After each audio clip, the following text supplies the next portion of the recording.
I think he plays for Porto. Oh, tough.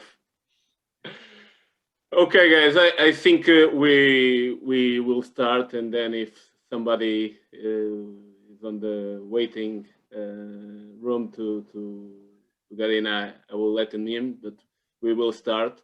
So the idea that Bobby proposed to me as a team for us to speak about is mainly the 1v1s, and I see these 1v1s as an individual slash collective, very powerful tool, very powerful skill that we need to give to our players, both in attack and both in defense, and give them as much as we can to their bag. So we need to give them a lot of tools, and the 1v1s and a wide variety of 1v1s, both in attack and both in defense, makes them better defenders, better attackers. So this will be a little bit of my view, but try to share with you and with all of us some of the ideas. Okay. As a starting point, I want you to make a list, if I can ask you this. So to list in a piece of paper all the 1v1s actions that you know, both in attack and in defense. So all the offensive 1v1s, all the defensive 1v1s that the player needs to master when he's on the field.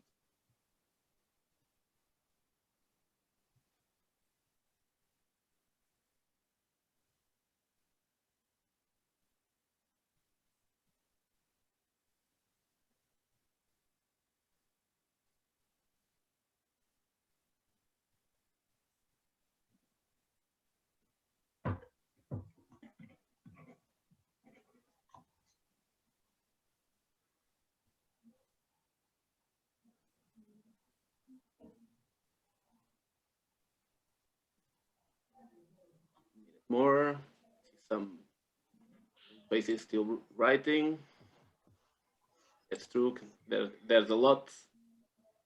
The player can master more, is a complete, more complete and dangerous player, both in attack and both in defense.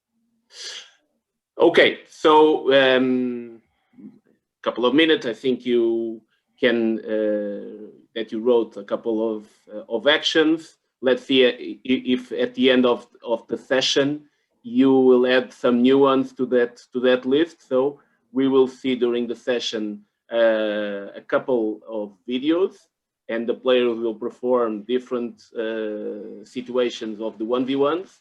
And if you see something new that you didn't wrote on your list, add it to that as a new situation for future improvement. Okay. Then also as a starting point, Bobby on the email, like a preparation for this session, ask you to search for some elite players to do 1v1. So I will give you the sharing capability for you to share some of the videos. And if we can start by the attack, it will be very, very helpful. Wants to give the kickoff? I'm happy to start with a video if you want me to. Okay, Richard, good. Right, if I just try and get it up on the screen quickly, and then I'll grab us. I'll share my screen once I've got the video up. Give me 2 secs. Ooh, there we go. Right, I got a 4-minute clip, but if we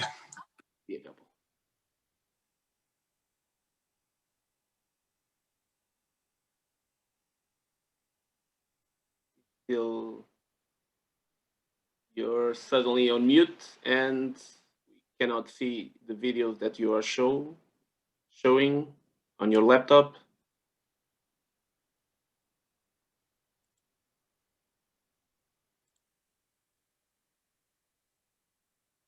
Okay. Richard, we can't hear you. Yeah. We lost him, I think. Okay.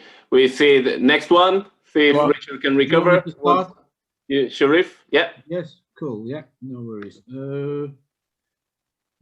Okay, hold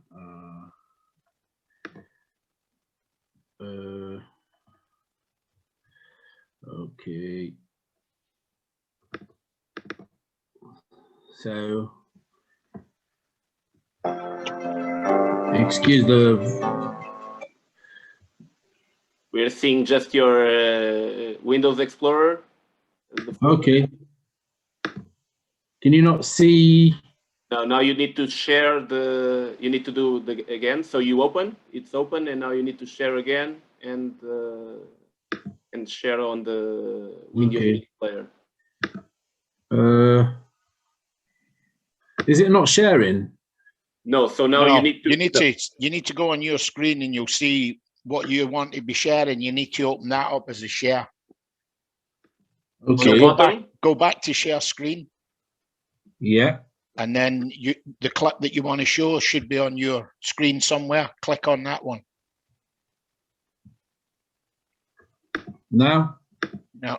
So you have to open your video first, then go back to the Zoom meeting and click on share screen and share the video. Just exactly. that. Okay.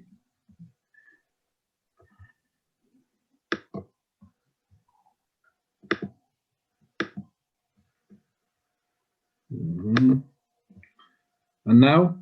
Share Now screen. click. You should see the video somewhere on the share screen button, I believe. Sorry, I'm. Okay. There you go. No, nothing. Yeah. Okay. Now we can. Yeah, we can see now. Cool. Now you can put play, please. Yeah. So basically, yeah. So basically, is actually a feint 1v1 where the defender. Can you see it? Have you seen it, guys? Yep. Yeah. Yeah. So yeah, basically, it's just like a normal feint, but it's gone like like what you were talking about.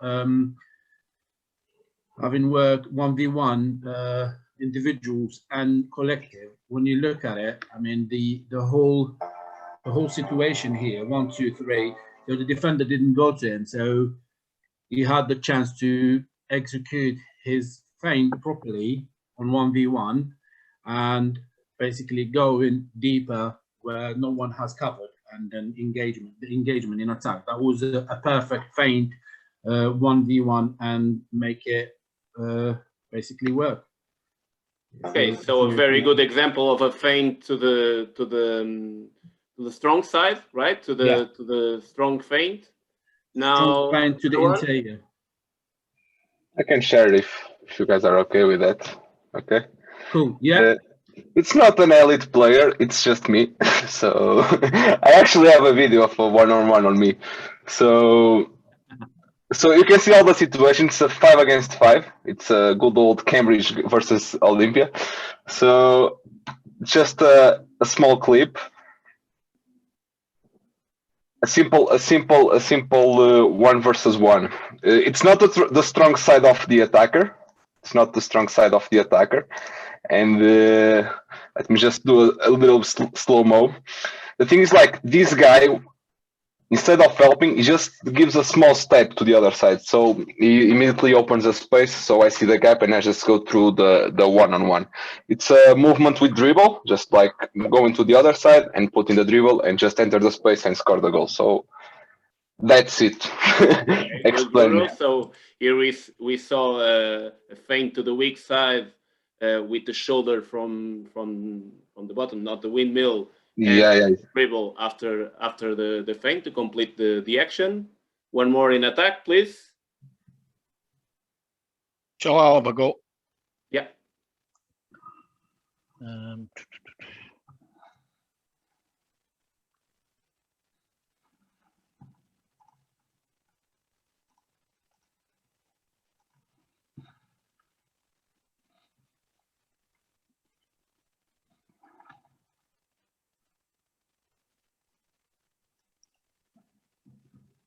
don't know where it's.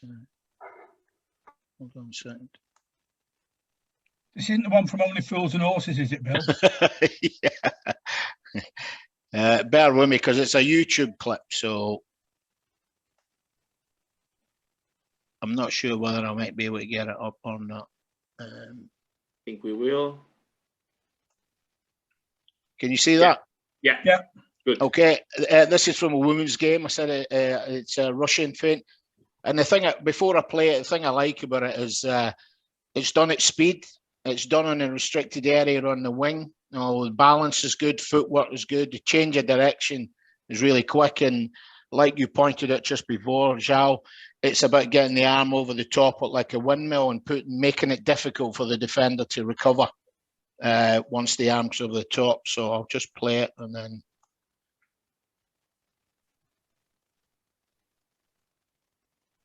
I think you get a slow-mo of it as well. And you get a better idea of the speed that she takes in before she, and it's her ability to stop really quickly and change direction there, an arm over the top, and really she opens a big space for herself and gives herself some, takes the pressure off for the finish. Okay. Yeah. So very nice. A different approach. So in this case, to use the dribble before the feint to provoke the unbalance of the defender, and then after catching the ball, the very fast action and very wide action of feinting through three good examples of attackers doing 1v1s. Anyone for defense? Yes, I have one. Good. Okay, 1 second. Can you see now? Still don't. No. No, not. Okay, 1 second.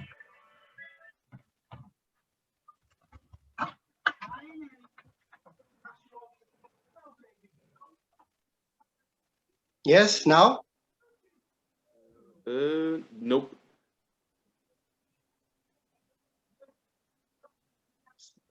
The same, you need to open the video, stop it, and then share screen.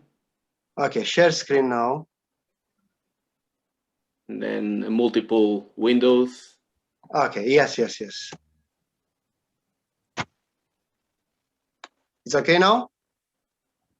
Yep. Yeah. So it's a video from, it's a Champions League game between Vardar Skopje and Pick Szeged. Yeah, it's 1-1 between the line.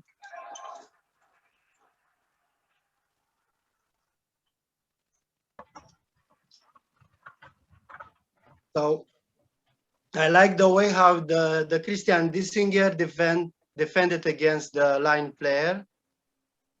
He put one hand in front of. Sorry. Yeah. So yeah, he put one hand in front of the line and he deflected the ball.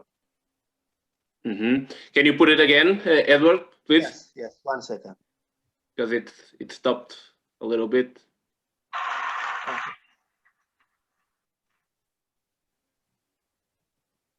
I think it was 20.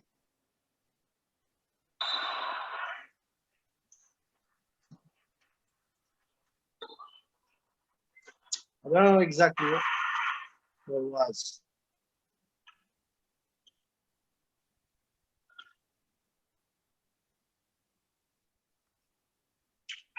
No, it's not.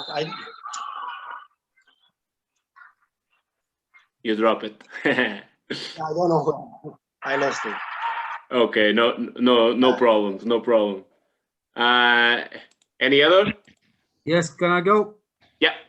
Okay, hold on a minute. Okay, I need to find the video first. Okay. Yeah. Okay. Let me share the screen.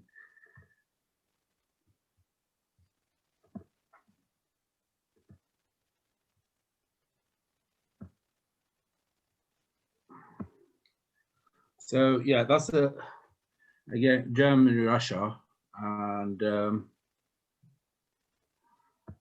as you can see,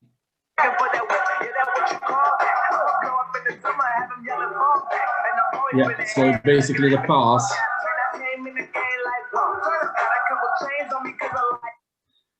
So if you look at it again, so it was a foul.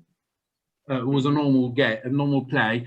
Then the pass was to the center, and the defender just met the attacking player on the right time at the right moment with very good execution, using the feet and the arms on the same time. So to stop the action, anything the attacking player wanted to do, he found himself snooking. That's it. I can't do anything. So he had to come down onto the floor, basically. If you can see. So good timing, good control, good tackle, and exactly. Position to stop aggressivity, the attacker and no chance. Yeah, so basically everything was in there. Aggressivity, showing who's the boss, basically, when you get into the attack. So yeah, I can repeat it for the last time. So receiving the ball, catching it while running, but he didn't have any chance because the timing of the defender was very, very good and was put everything into the defending movement. So he did everything right. Okay. Okay. Good. Last one, last defender. I was going to do it, but Sharif's done exactly the same one that I had. Me too. Me as well. I've got one if you want. Yeah, good.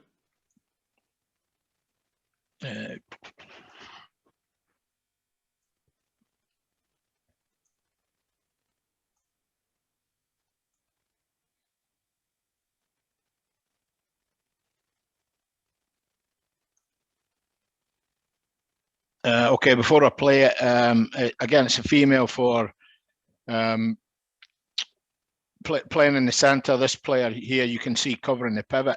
And I find that, I don't know about you, Joao, but I find now in kind of modern handball now, it's really difficult to find a good piece of one-on-one defence without it being either a big high impact foul, or being overly punished as a defender. So a lot of the focus seems to be on winning the ball and early positioning, and I thought this was a good example from a female Champions League game.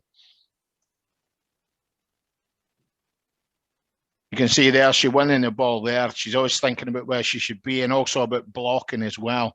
It's not always about the tackle. One against ones, for me, in modern handball, is more now about how you're going to win the ball back, rather than how you're going to. Of course, you can stop your opponent, but I always think that's in your back pocket should you need it. So that was my example. Good. So a different approach of elite performance in defense. So the tackling and the very good tackling that Sharif showed, but now Bill also showing a very good initiative towards an active defense, anticipatory skills of stealing the ball, being in front of the line player, all of the skills that nowadays we look for in a defender.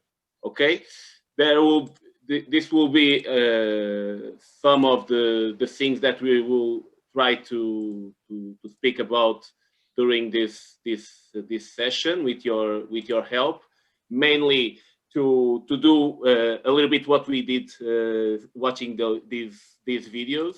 So to try to identify the requirements to perform these 1v1 skills, what is really a 1v1 skill in defense and in attack.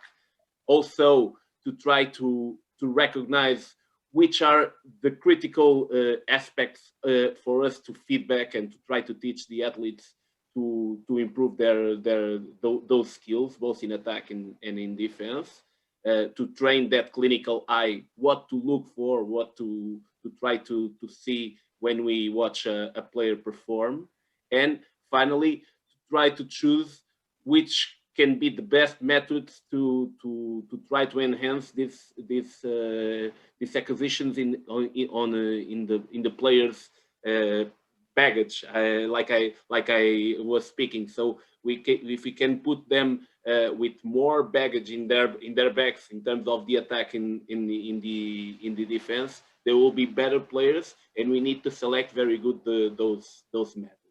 Okay.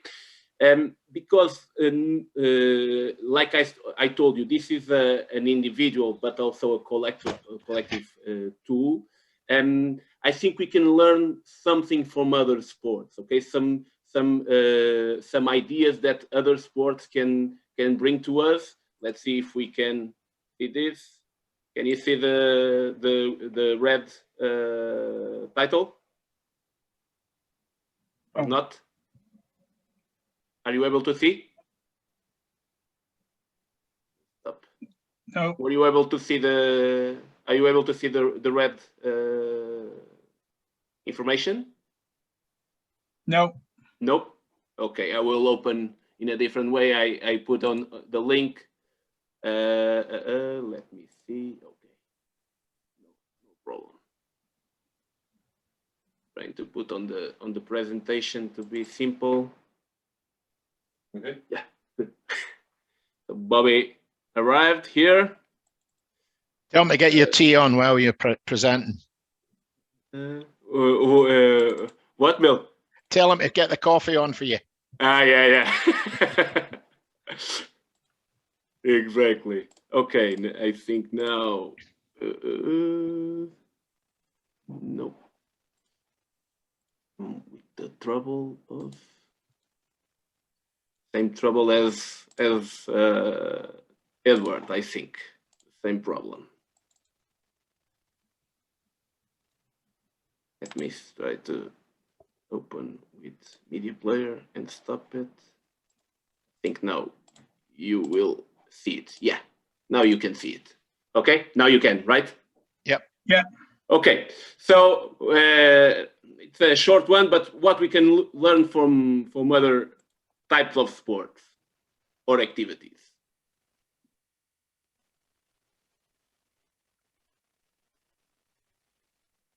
I know this is a rugby country, so a little bit of rugby. Don't mind the step cycle, but think about if we have these kinds of players in our teams that really can have all the physicality to use in a 1v1.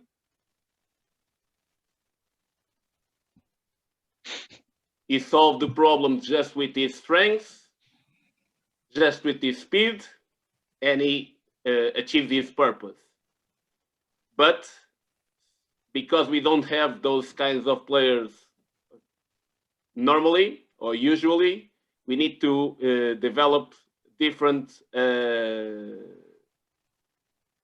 skills in the attackers, that's for sure, but also in the defenders. So the defenders need to learn something from their mistakes. And when they go, they really need to go and don't miss. So those kinds of skills we need to put on our players. And mainly about these skills. So the feints, I really like this one, not because it's a Portuguese one, but it was amazing. So to make the defenders have a different idea. So this is a lot about decision making, a lot about, like you see here, we have more skills, not just the same feint, not just the same shot, not just the same defensive action of tackle, of holding the opposite player. Okay, so I think we can really learn from these other sports. And when we go for the action, we need to go sometimes full power.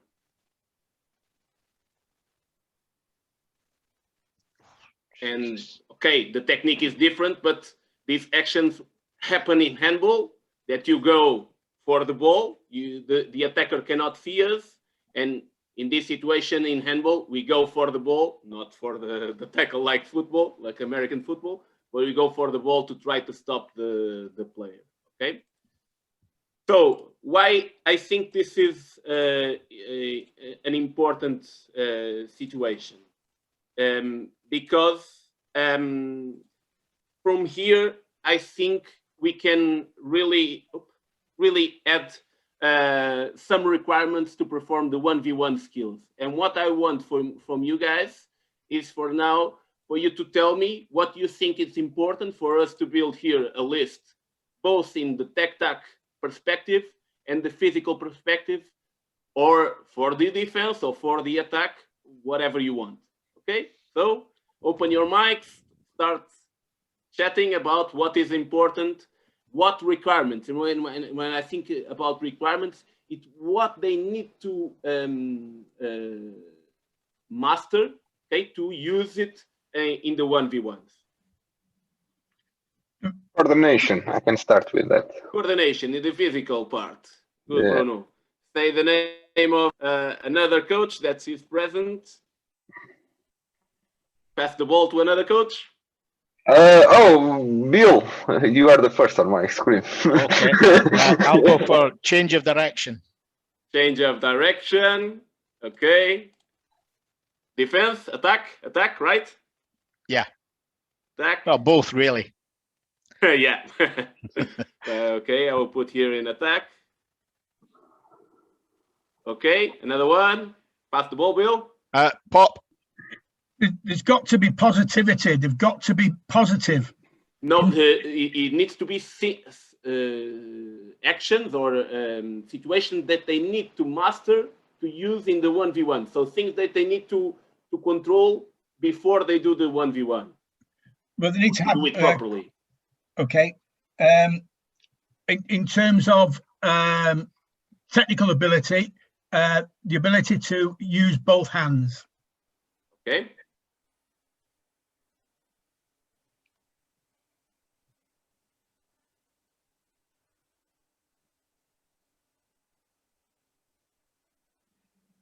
More? Pass the ball. Yeah. To who?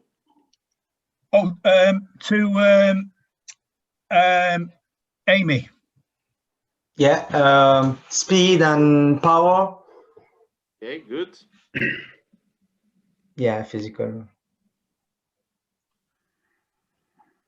Nice. Pass the ball, Amy, please. Tom.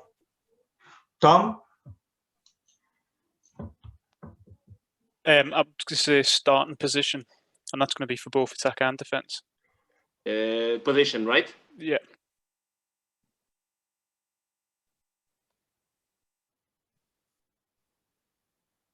Okay, pass the ball, please. Amy.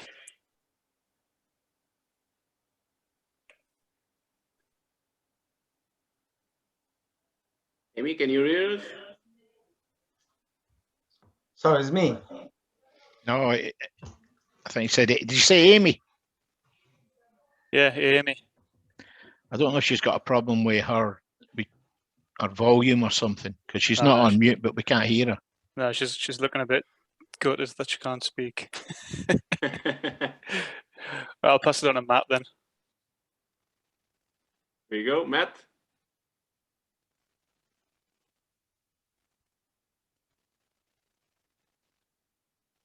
Do you want me to throw in another one? Tough one. So Richard.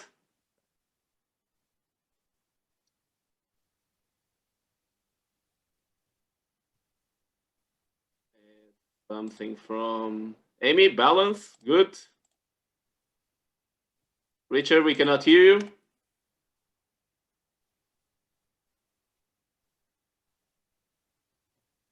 Nothing. Okay, something from Richard. No, or maybe. Okay. Who else? Who wants to pick up the ball? Can I throw another one in? Yeah. Yeah. The ability to shoot well. Okay. Good.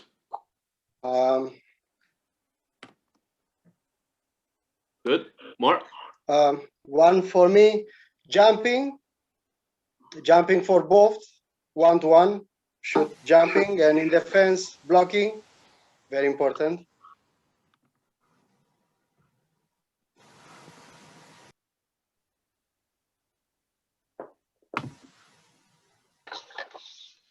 Okay. Good. More? Yeah. Change of speed. What, Bill? Sorry, I didn't understand. Change of speed. Change of speed. Good. Well, it's me now. I think for me, technical tactic is going to be reading the game. Okay. Yeah, reading Good. the game. Both for attack and defense, or just attack? Yes, definitely both. Basically, Both. you can read the game if you can see someone trying to pass, so you can intercept and go for. That's if you Okay. defending. You're thinking about the crocodile, right? Yes, definitely. Oh, shall I add another one? Yeah. Attacking the space, the empty space. So wherever we are in attack, basically, we attack the empty space. So dragging in more players to. So your job is done. Pass the ball to the next person.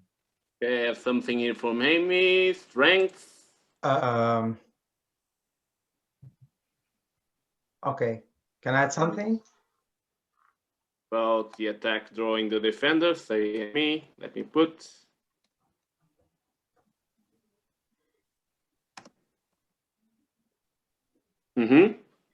Maybe. I think it's very important to speak about the perception. So the player need to know what's happening in front of him, either in defense or in attack, to take the decision, and the good decision. So let's say how he should be aware of what's happening in front of him. The ball. Okay, so a little bit here in this decision making space notion concept. Yes. Right. Yes. Yes. Maybe intelligence. Yeah. Intelligence. No. Yeah. Yeah. Okay. Yeah, a little bit in here. Okay. Let me see. 2 more, and we wrap. Being able to read the attacker. Okay, that's it. Okay, that decision making. Good, Amy. So in defense, yeah, I know you've got decision making, but anticipation, because a good defenders can set traps and anticipate. And we saw that classic one of the guy being nailed because the defender had anticipated it and got the timing right. I will put here fake actions. Can it be like this? No, anticipation. That's not fake action. Anticipation means where you guess what's going to happen. So you're on the front foot defending. Okay, so you're thinking about the different one. Instead of waiting for something to happen, you're ahead of the game. So for both attack and defense, I think, no, right? Yes, yeah. Can do, yeah. Definitely. Good. So, Bob, when you say anticipation is the same as game reading, basically, you read the game, you know. Yeah. But on an individual basis. Yeah. The ball is going, so you're there straight away. So to take it, nick it, or just, yeah. Amy had over here interception. Okay. I think both attack and defense have to have good footwork. Yeah. Footwork is very important.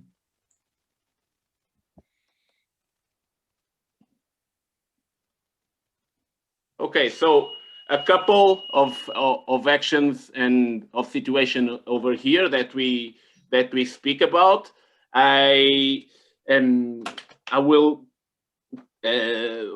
jump with another one that when I was prepping that's wrote over here that maybe you can add to those ones. So in the physical part, you spoke mainly about almost everything, but in the strengths part, I will give an extra importance of the leg strength. So the part of the jumping, but also the feinting because of the groin muscles and all those exercises that those muscles that are very important to do a wide feint. Is that Joao? Was that explosive strength? Yeah, the power, the part of the power, but mainly those muscles that sometimes we don't think that are so important, like the core muscles, the groin, that are very important in terms of the 1v1s, both in defense and both in attack. Of course, the speed, mainly that speed of movement that you are now speaking about, also the footwork, and the footwork I put here on the tech-tac, but maybe on the physical part, this aspect. And about the tactical part, just adding some other aspects. So Pop told about or spoke about ball handling, both hands, but I will really emphasize the ball, the passing and the catching. So to really dominate the passing and the catching is a requirement, very important when you are speaking about the 1v1, because without passing and catching, all the 1v1 will be compromised in terms of the success. So it's very important these two actions be embedded in the 1v1 situation. Okay, so then you spoke about movement without the ball, movement with ball, especially the step cycle, all the things that you spoke on the video. Of course, the shooting, don't forget the dribbling. Okay, we use the dribble to make the things like you were speaking about. And a couple of about the dribbling, the opposite action in defense, the dispossess of the action, the dispossess of the ball, also very, very important. So a couple of situations that we can really bring to these requirements part. Okay, so now that we spoke about which requirements we will have, so a little bit about this, let's try to watch those and to try to recognize which critical components we need to feedback when we watch the athletes. So we design a drill, very, very simple criteria exercise for us to focus on the 1v1s in attack and then 1v1s in defense. So it will be an attacker with ball, two supporters to receive the ball and to pass back. So he can attack and shoot, or if he passes the ball to the playmaker, the defender needs to touch the cone and return to his position. And the same when we pass the ball to the wing, he needs to touch the cone and return to his position to be in front of the player. So they can do 3 passes maximum, and after the 3 passes, they need to shoot, or they shoot immediately when they have the ball, or after 1 pass, or after 2 passes. So let's try to see this.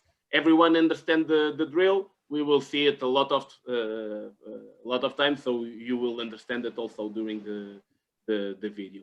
What I want you to see so now is to try to focus now on the offensive aspects. Okay, so the things that they do good, the things that they can they can do better. Let's try to watch.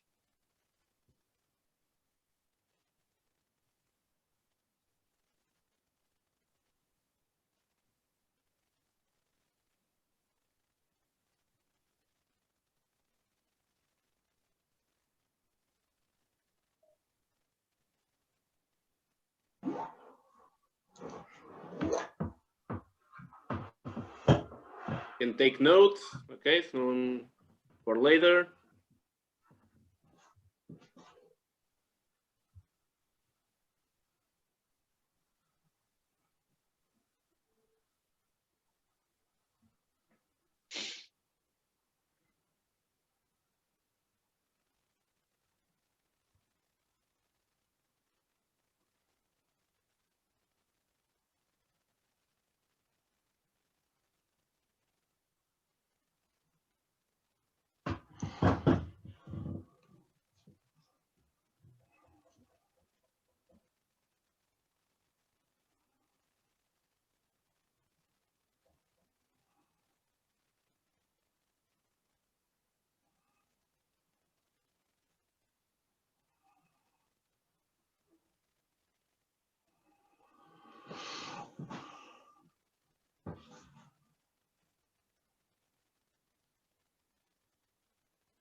1.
One in attack.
Okay, so I will stop sharing. I will split the group in two, okay, for us to discuss for 5 minutes what we saw in attack to present to the others, okay?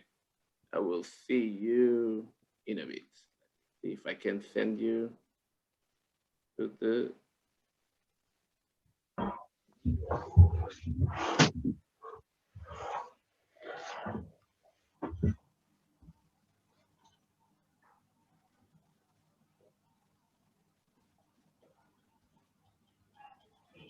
Can you see the group, the breakout rooms? No. Not come up yet. Can you see the on the bottom? Normally it appears. Let me see if I can send you, because normally it shows here the breakout.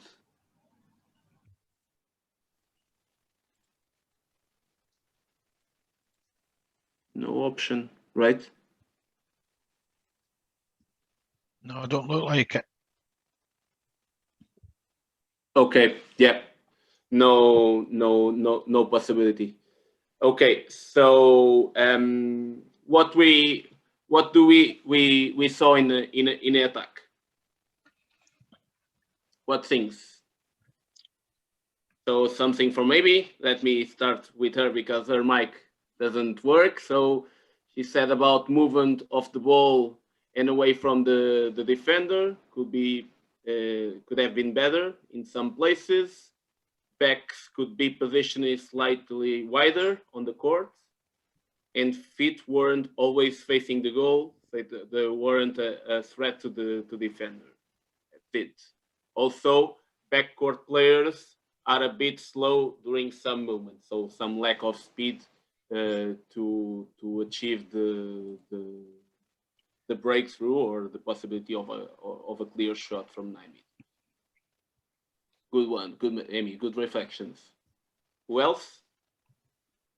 I noticed, Joao, that on a couple of occasions I was looking mainly at the boy ones.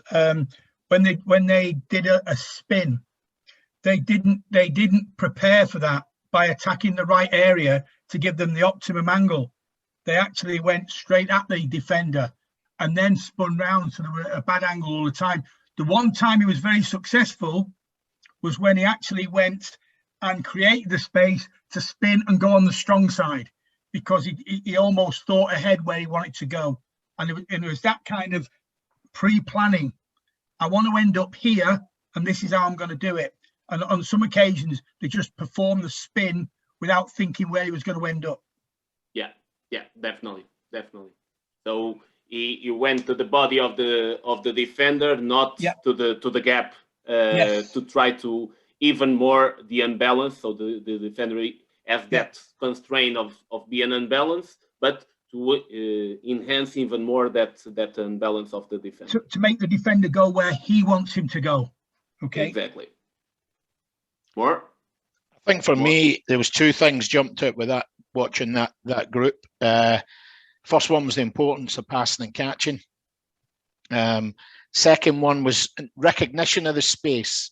They often didn't realise that if they pass the ball to the wing, the defender goes to touch the cone, the space is to the left then if they're on the right side.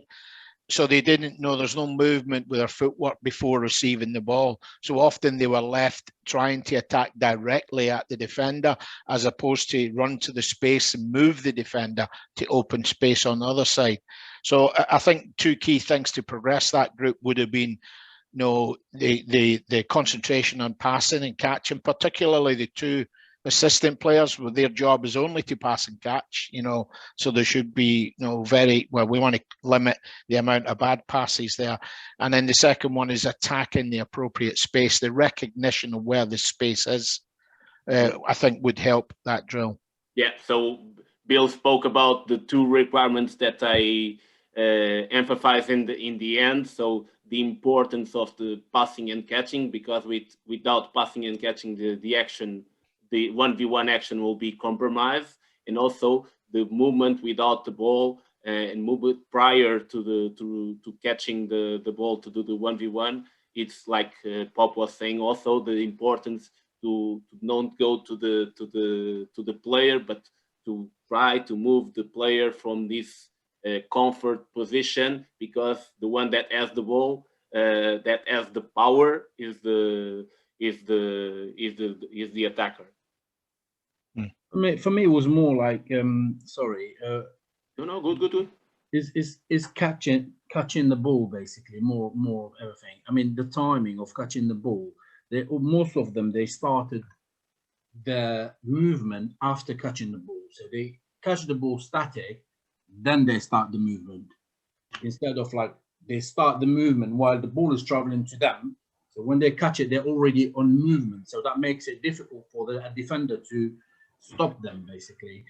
And they will know that while you're doing that, so while you try and catch and emphasize one side, so you're creating that space for yourself, like you fainting, you just going towards that side, so you catch that ball and change direction to the other. So basically, most of the backs, they were running, then stopping, catching the ball, then starting again. So it was like running, stop, and then execute. I will cross your reflection with the one that Amy spoke about, the positioning of the feet. So I think they are much dovetail one with the other. So because the catching, passing is somewhere else compromised, the feet needs to be direction to the passer, and then not to the goal, and not to be as much as aggressive as we wanted them to be. And like I emphasize too for Pop, like what Pop was saying about when that movement, when he does his pirouette, when he does his spin, doing the spin, but like you just said, Pop, he did not know where he was going to end up. So even if the defender pushed him towards the the defender was in control where he was doing the spin pop. Don't you think so? Yes. Rather than the attacking having control, the defender was like in his zone basically. Yeah, come to me. I believe the spin fake is a direct consequence. These kids use it a lot because their feet are not pointing to the goal. So because they turn towards the person they're receiving the ball from, they suddenly catch the ball with their feet and their body pointing towards where they received the pass from. So now their only option, they think, is to try to turn around, spin around the back of the player. Then the defender covers it, they pass it to the other side, still their feet point there then, and they try to spin around, come the other way, rather than open the space up by moving their feet and keeping their feet pointing in the direction of the goal. You know, I think that's a key aspect Amy pointed out there that was clearly evident in that drill. Yes. Bill, the thing is just going back what Joao said, what you just talked about, that the handling, etc., them catching the ball, it all depends ultimately on that pass, because if the pass is not in front of the player and allowing him to do that at pace, then he can't go anywhere. Because if the ball's thrown straight, sorry, I got excited then. If the ball's thrown straight at him, they've got to stop. They can't go anywhere. So there is a responsibility to play it where the player wants it to go.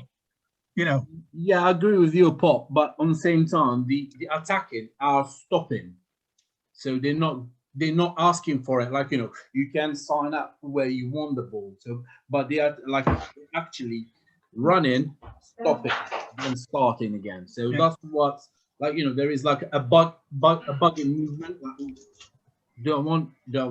You know what I mean? Just like I think that, and like Bill said, is the movement of the feet. So basically, they're pointed that way, and they want to go this way.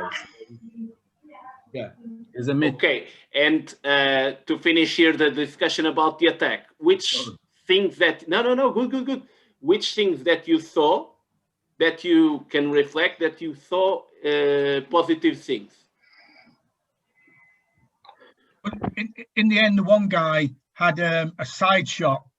He didn't even try and beat the guy, went in. So he's starting to think a little bit of variety. I don't always have to beat the player. You know, sometimes by doing that, I can then make him maybe come out to me next time and create space behind, and that variety of action. So very good reflection. And on that reel, we saw him do the strong feint, the windmill feint, the try to well the weak side, and then the spin, the standing shot, very powerful to the second corner up. Then the underarm shot, very powerful, parallel but powerful to the second corner also. So that amount of different actions that we search for in an attacker, very good in terms of a feedback. What else? Yep. There was some good examples from the girls' side. I thought there was a good example of a passing fake, which she faked the pass and the defender moved.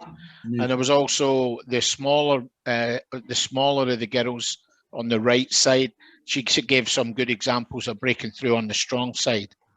So they were quite good. Yeah, I like those a lot. So one of those, the sound was still on, so you heard me congratulating the girl about that fake action and the breakthrough. It was very good, and also a couple of clips after she was able to do some movements without the ball, so she pushed the defender to the opposite side where she passes. So she went to the middle and passed to the wing. Then she went to the wing and passed to the playmaker, making the defender move even more with space. So that was also a very good action. And also the smaller player was able to be tackled. But one important thing when we are tackled, to try to release the ball before she was fouled, and she was able to do that, recover the position, to then try again the 1v1 and to go to the strong side. So a couple of good things. Name it. Yeah, there is so when we speak about passing and receiving and catching the ball, so it's usually have been like a problem with the players. But when in one or two action, when we saw the players who's passing, I mean the wing or the center who's helping, so just passing, moving toward the ball, that helps a lot the reception of the ball. So the player who's attacking has not any issue with the ball. So that means it's not only the players who need to be, I mean, to catch the ball and pass it well, but also the players who's passing to him need to make some steps toward the ball.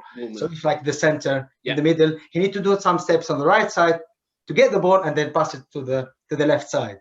Yeah, we have the three-step cycles, not just because we want to have it. It's because it's important to like a biomechanical way to do it. I entirely agree with you. Yeah, and then when the players, like all the guys said, they are ready in front of the gap. I like the way when they run through the gap, it was fast. So when they have the chance to go through the gap and the good decision, they can make it easy. Okay, yeah, good. So let's try to see it now in the opposite perspective. So to try to see it the same drill, to be very focused on the defensive aspect. Billy, that was a message for you.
Okay, last one.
Okay. Oops, sorry, it was me.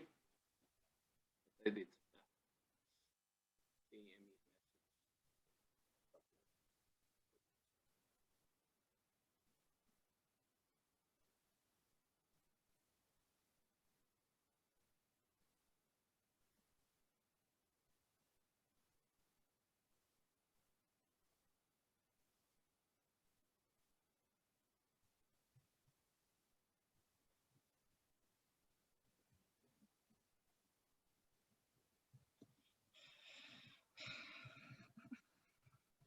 Okay, so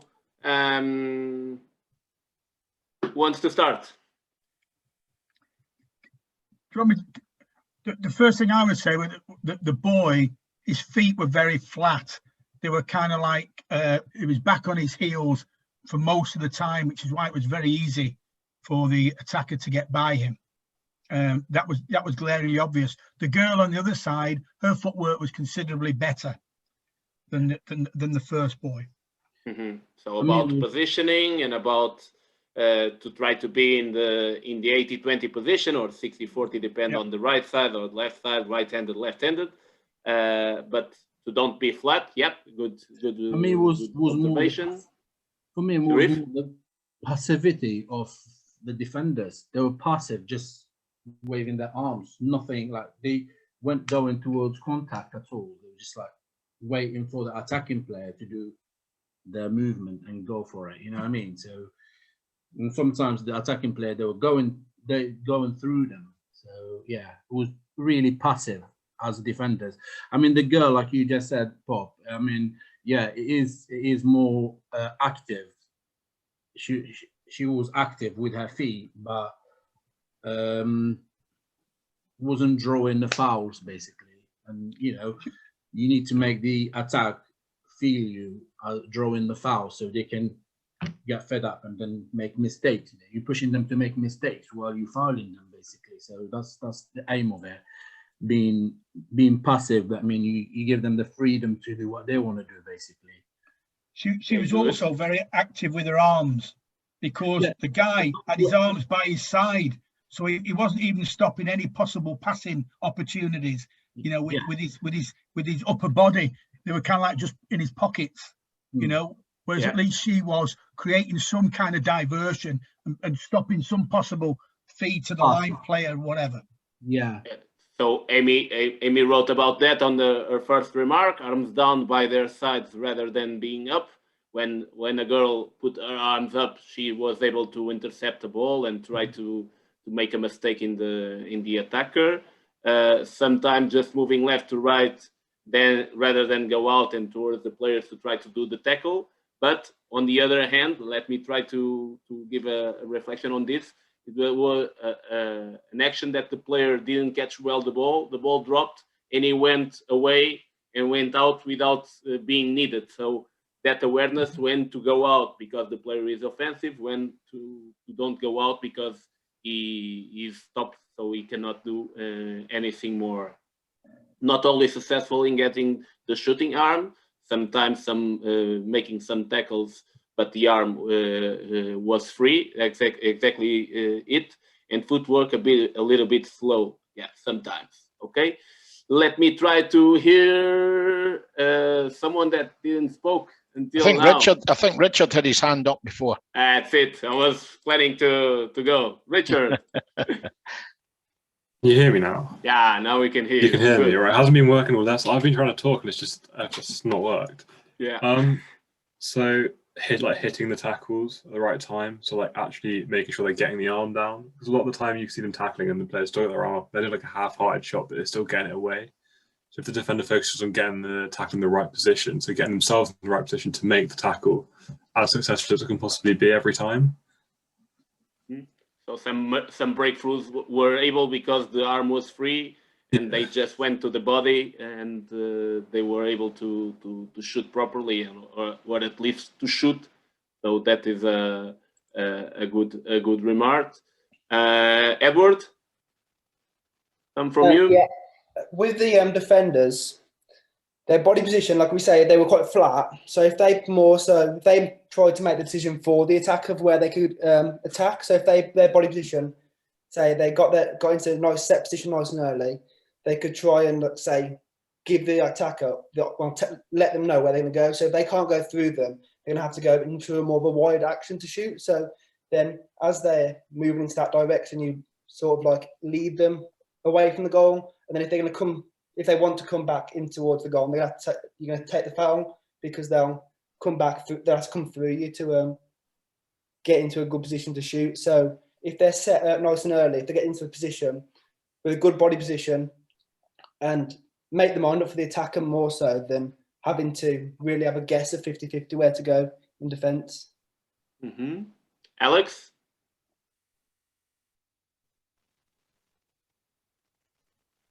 Yeah, can you hear me? Yeah.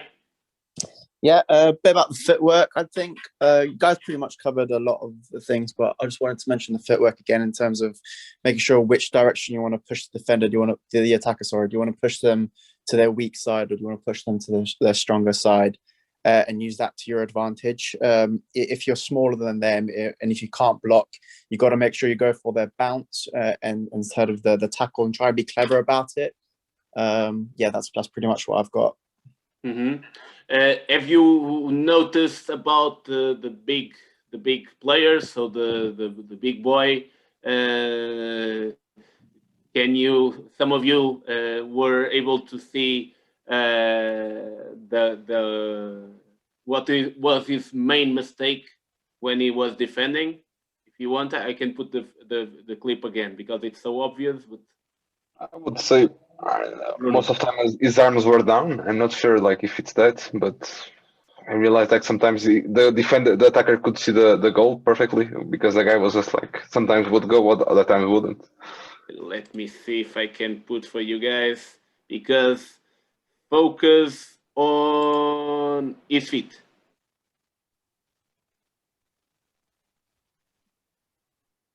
They will return.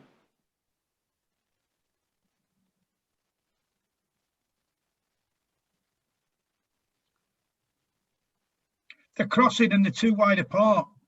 Yeah, all the time crossing, because when he wants to go to the left side, he moves the right leg. When he wants to go to the right side, he moves the left leg, and he's running all the time. So you see the girl is defensive movements, send her to the weak side, not quite, but a little bit, because she's right-handed.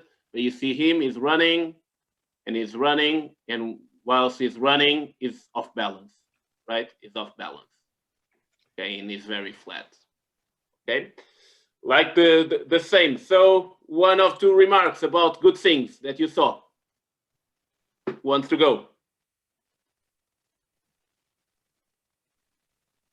I'll go. I thought number 12 was on your picture at the moment.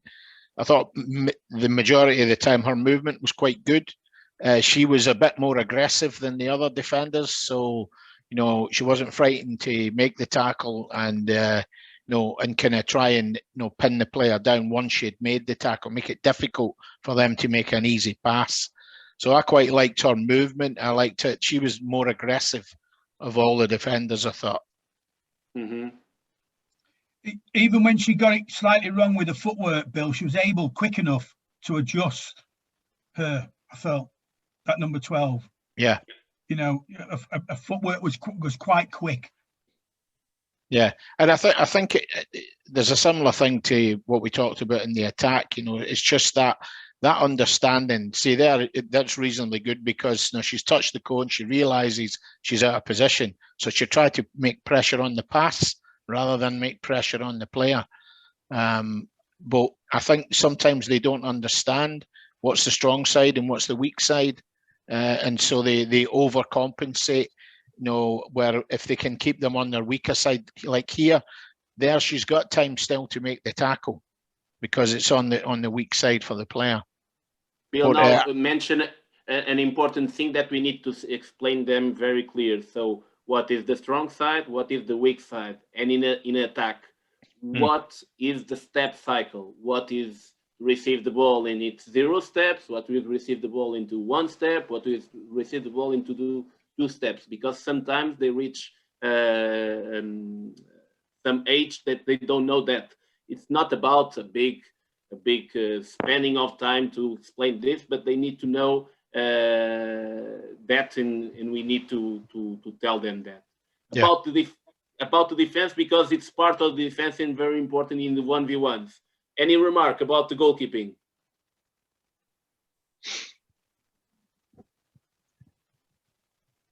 Come a really, really long way out of the goal, and they're either putting it past him, but even if they haven't done it, it also leaves him very vulnerable over the top of where the keeper is.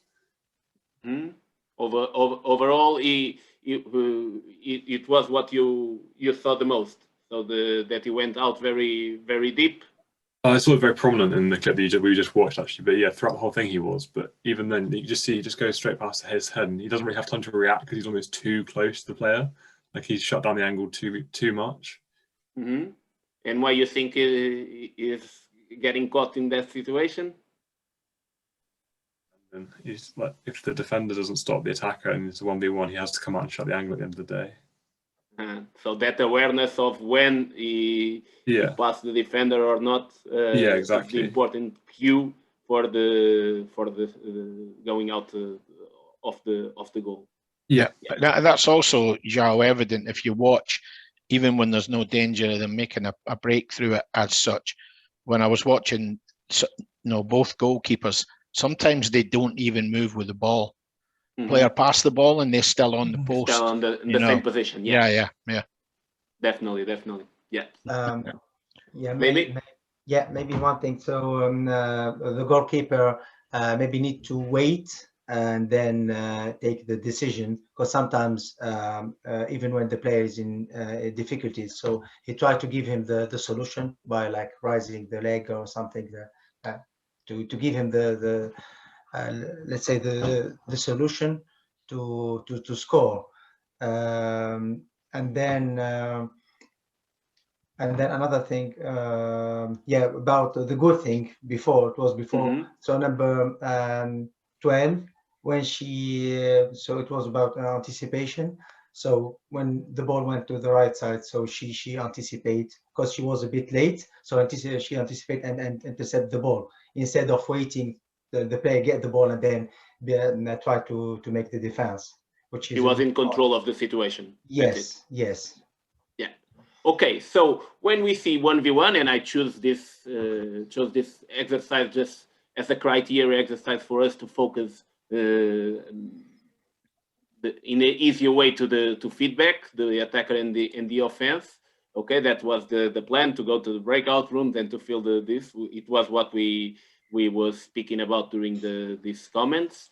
And but to play the 1v1, we need to put them, like I put on the subtitle of the session, is a individual collective way. So to see it in more groupal situation, I think it's also important, or more than also important, even more important. So how to see these 1v1s in defense, in attack, in a collective situation like this one.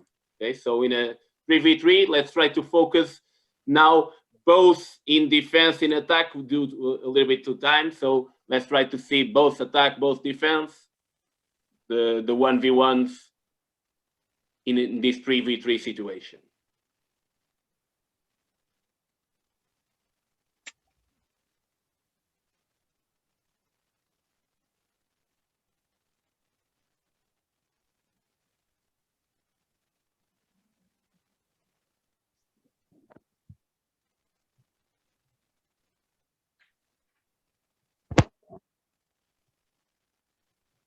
So lack of a little bit of wide movements, right? They are too close. And this good fake dribble and the opportunity to shoot.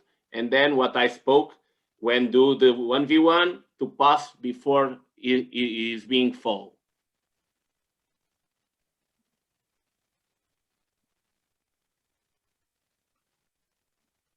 One more time, what Richard said, the arm free allows the breakthrough and the action being complete with a successful shot about the attack.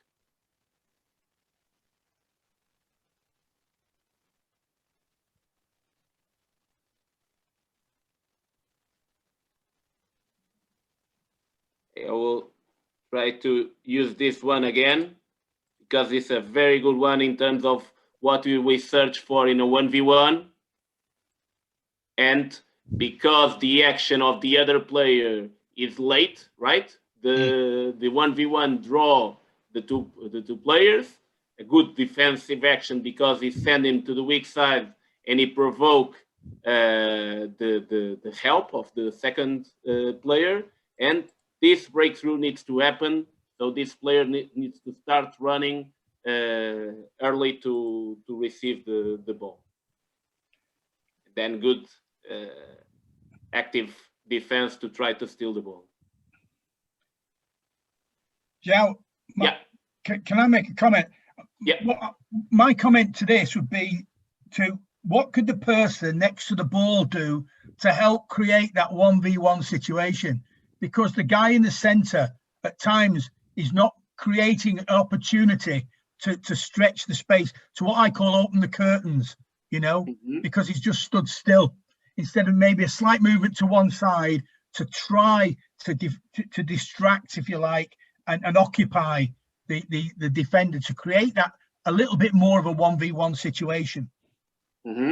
So solutions? Well, she's just done it because she's moved to that side already to create that great space for him to go in 1v1. More? But yeah. Tell me. But it's go on, sorry. Sorry. Go, Bob.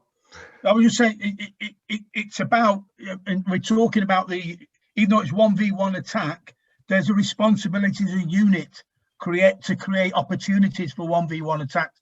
Just like previously, when you mentioned about the girl, the late movement, there was an opportunity for her to go straight down the middle, but she was too late to do it.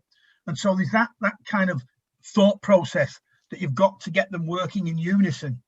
And it's not just, you know. I talk a lot about the motor of a car, like the engine of the car. Yeah. So the piston, I don't know if you, that goes up and forth, it needs to be the same. So very good footwork in terms of attacking backwards, forwards, backwards, forwards, backwards, forwards, backwards, and to try to be aware of the moment to put them in those kinds of situations.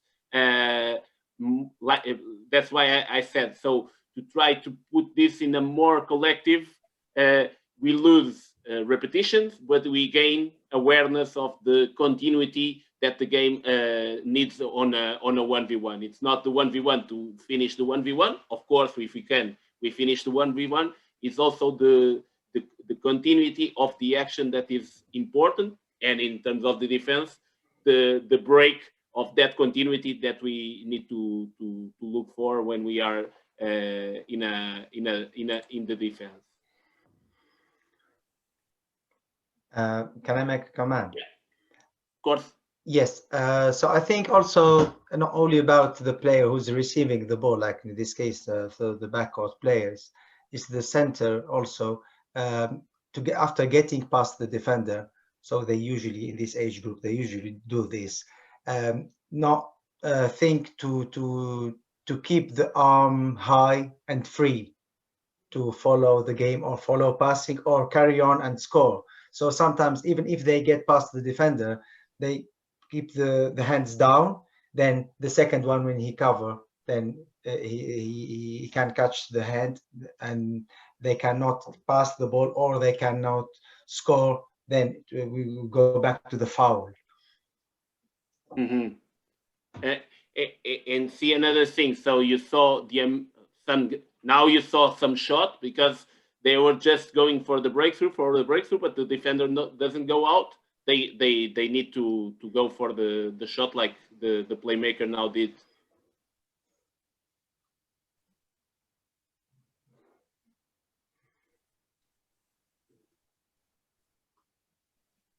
Just finish this one. Now good, a little bit of break because he was able to draw a little bit the defender. Again, not good defense, but good in attack in this situation.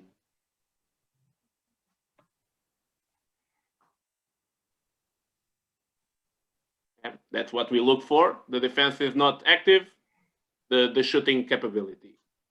Okay, so there's a we see just 2 or 3 actions in this one. In this one more, the defensive part is very. I think it's a good situation of defense globally. Players send them to the weak side, arms up, being active.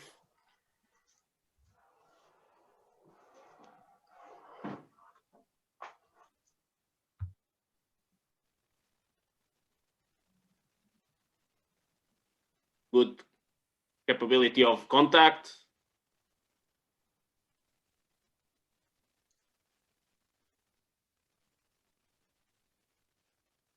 Trying to dispossess, like Alex was telling.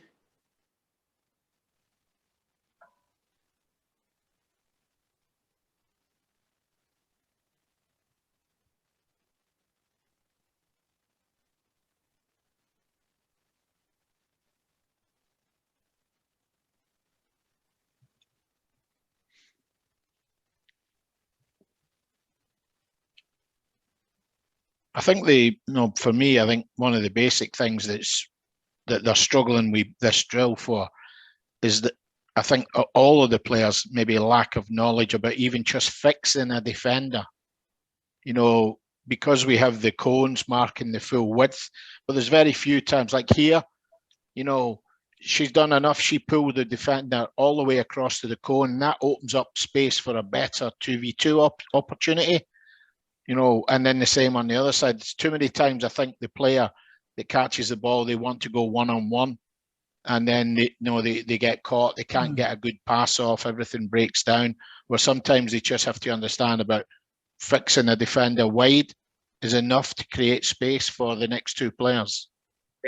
That's why I was telling. So this balance that Bill went to the directly to the point that I want to ask you about the methodology.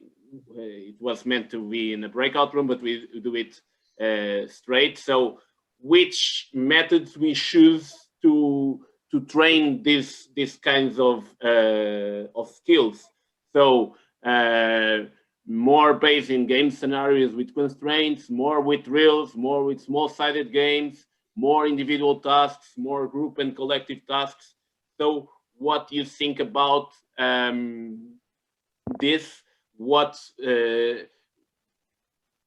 advantage we have from using some kinds of situations, some kind of design, what we can gain from using another types of design. From my view, because we're a little bit on time that was planned.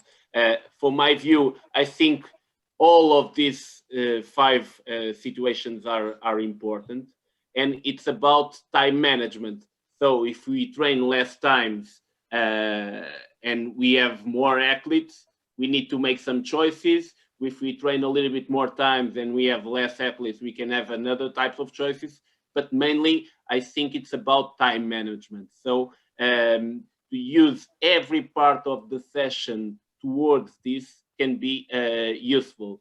So I will send you a couple of videos showing that we can do warm up the first part of the training using individual in there, trying to use the skills of the footwork, of the different types of feints, to try to do small-sided games, and with this more collaboration and more awareness, or how to defend, how to send them to the weak side, how to help when my teammate is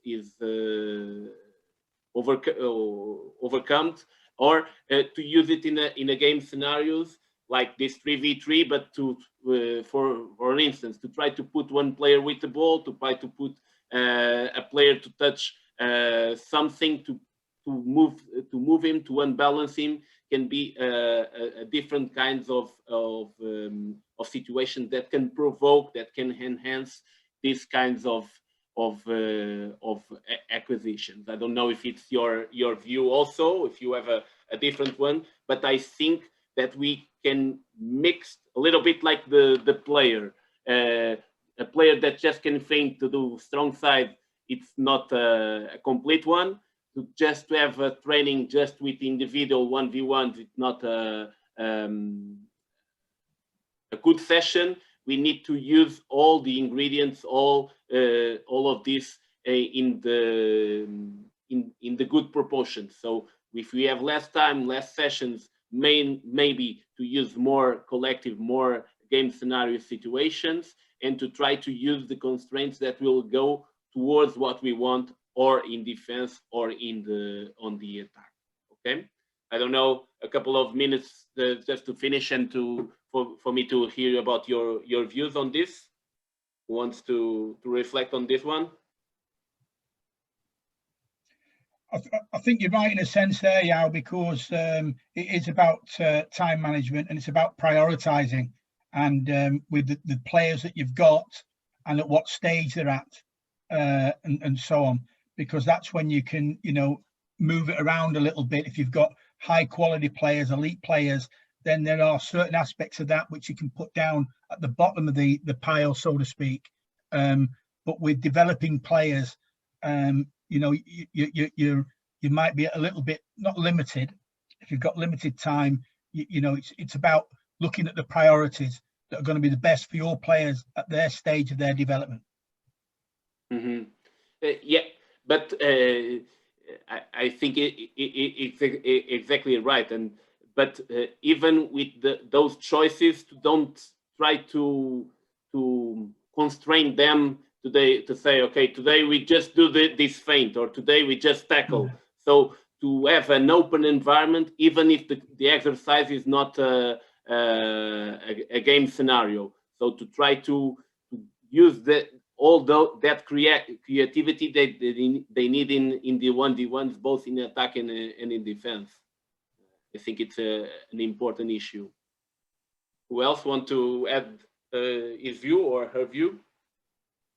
I think it's a good position that we find ourselves in now at Regional Academy, where we have the development group now and also the performance group, because a lot of the time when we just had one group, we had kids of varying skill levels, whereas now we've got a full year with the development coaches to look at improving certain aspects of this 1v1 game so that it can be more measured over a longer period, and they can have more in their toolkit by the time, I think the biggest problem, I'm sure you've recognized it here, Joao, is that, a 12 or a 14-year-old player in England is nowhere near the technical ability of a 12 or a 14-year-old player who has done handball in Portugal from earlier age. So we're kind of working our way back towards that.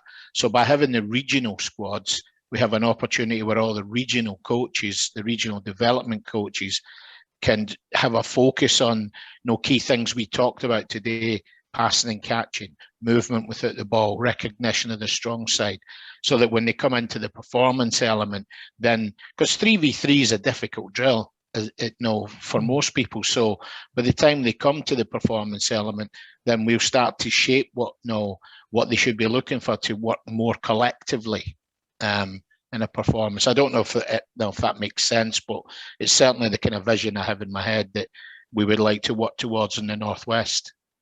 Mm-hmm. Mm-hmm. Who else?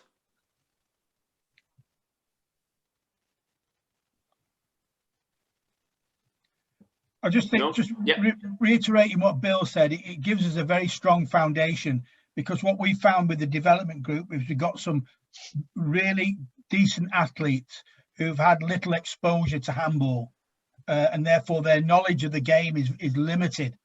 And I think with that development group, we can, if you like, underpin some of the work and get a strong foundation to move forward, so that in the years after that, if we do it right, they should have a really, really good foundation to move forward into the regional academy, and I totally agree with Bill. It's a vital part of the development. Yeah,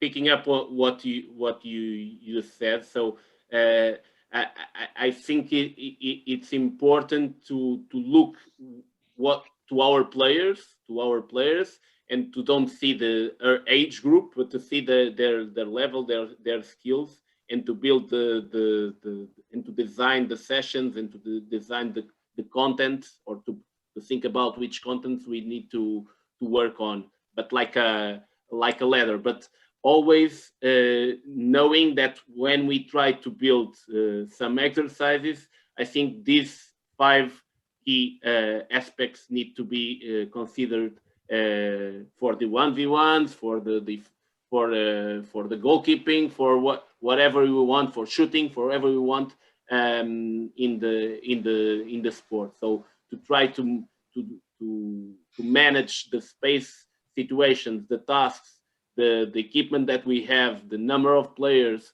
and also to do that with in a safe environment is also very, very important in terms of which methods we choose to use with your players. If it's a more game scenario or more drill scenario, I think those elements need to be considered when we build our exercises. Okay.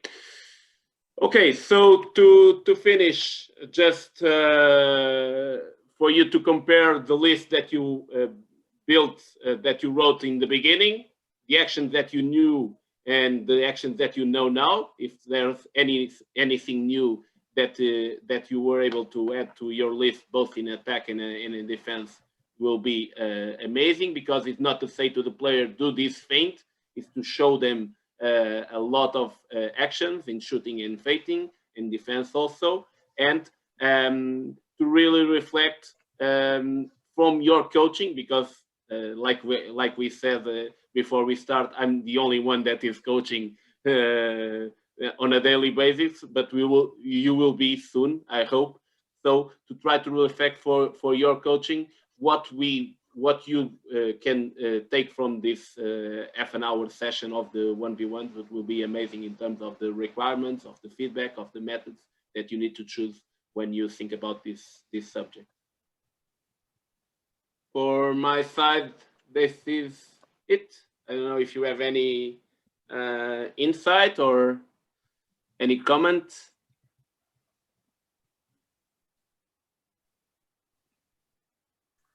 I think, Joao, just from a defensive perspective, I've found that I've just recently with young players, particularly in the under-19s, that giving them the tools to think about the game themselves. So defensively, we talk to the girls all of the time about to be thinking, okay, what are you going to do before the ball arrives? Okay, so so they have to think about, are they in a good position? Can they back up their teammate?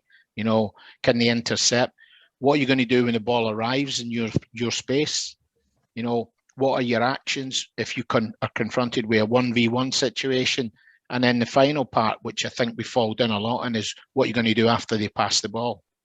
So all of it, and then they become better at problem solving defense for themselves, because they can reflect back and say, actually, I was in the wrong position before the ball even got here, or my footwork was wrong when I went 1-against-1. I opened up the strong side instead of, forcing them down the weak side. Different aspects like that. I think that kind of education process of getting them to think that way, because I think I agree with what Pop said, and I'm sure you recognise it here.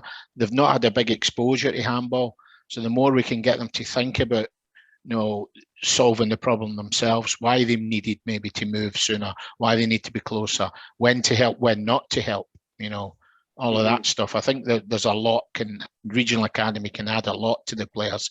We can build that thought process into them all.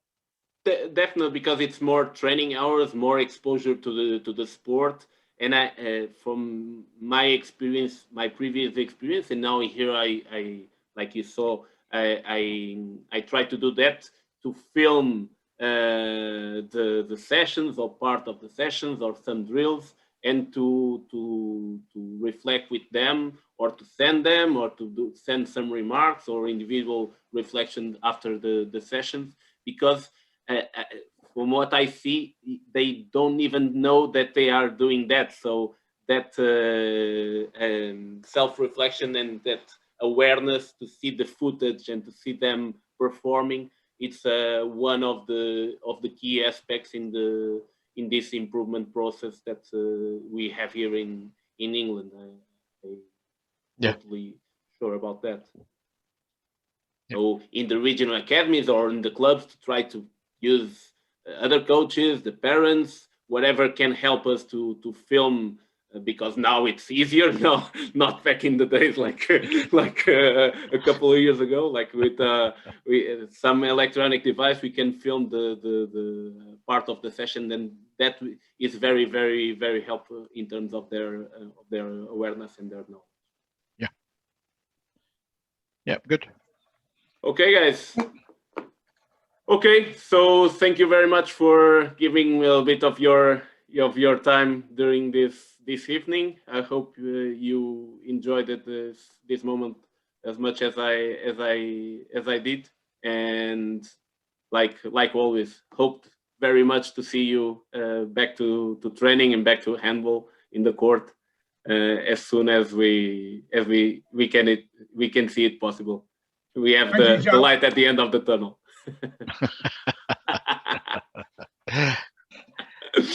Tell her, Billy, she's not on my Christmas card list. No coffee. I won't even repeat what she said. All right, guys. All right. I see you. Thanks, Joao. Bye. Bye. Bye. Thank you. Bye. Thank you.